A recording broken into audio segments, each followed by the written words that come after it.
Hi friends. ఈరోజు మనము ఇంకో కొత్త ఎక్సెల్ టిప్ నేర్చుకుందాము.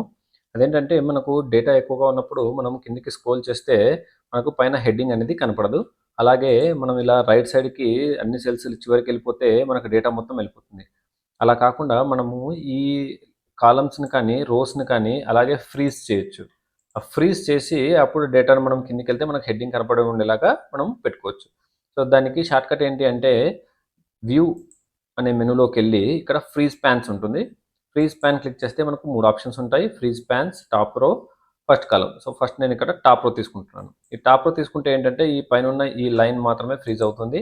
సో, కావాలంటే చూడండి స్క్రోల్ కిందకి చేస్తే మనం ఎంత స్క్రోల్ కిందకి చేసినా కూడా పైన హెడ్డింగ్స్ అలాగే ఉంటాయి. ఎందుకంటే నేను ఆ రోని ఫ్రీజ్ చేశాను. ఇప్పుడు దాన్ని అన్‌ఫ్రీజ్ చేశాను. ఇప్పుడు నెక్స్ట్ ఫ్రీజ్ ఫస్ట్ కాలమ్ తీసుకుంటున్నాను. ఈ ఫస్ట్ కాలమ్ తీసుకుంటే మనకు ఫస్ట్ కాలమ్‌లో ఆర్డర్ డేట్ ఉంది కదా! ఆ కాలమ్ మాత్రం ఫ్రీజ్ అయిపోతుంది. చూసారా? ఆ కాలమ్ ఫ్రీజ్ అయిపోయింది. మనం స్క్రోల్ చేసినప్పుడు ఆ కాలమ్ అలాగే ఉంటుంది. సో, మనము వేరే వాల్యూస్ ఏమైనా ఎంటర్ చేసుకోవాలా స్పెసిఫిక్ డేట్ పక్కన అంటే మనకు చాలా ఈజీగా ఉంటుంది. సో, అది కూడా అన్‌ఫ్రీజ్ చేసేస్తున్నాను. ఇప్పుడు ఇంకొక option first option freeze panes. So, ఈ ఫ్రీజ్ పాన్స్ అంటే ఏంటి? ఫ్రీజ్ పాన్స్ అంటే మనము కర్సర్ ఎక్కడైతే పెడతామో ఫర్ ఎగ్జాంపుల్ ఇక్కడ నేను థామ్సన్ అనే దగ్గర కర్సర్ పెట్టి ఇక్కడ ఫ్రీజ్ పాన్ చేశాను. ఇక్కడ ఫ్రీజ్ పాన్ చేస్తే ఏమవుతుందంటే ఏదైతే నేను ఇక్కడ సెల్ సెలెక్ట్ చేశానో థామ్సన్ దానికి ఇలా లెఫ్ట్ సైడ్ కాలము, పైన రోస్ అన్నీ ఫ్రీజ్ అయిపోతాయి. కావాలంటే చూడండి ఇప్పుడు నేను కిందకి స్క్రోల్ చేస్తే ఆ సెల్ ఎక్కడైతే ఉందో దాని పైనున్న సెల్స్ ఎక్కడ మూవ్ అవ్వట్లేదు థామ్సన్‌కి.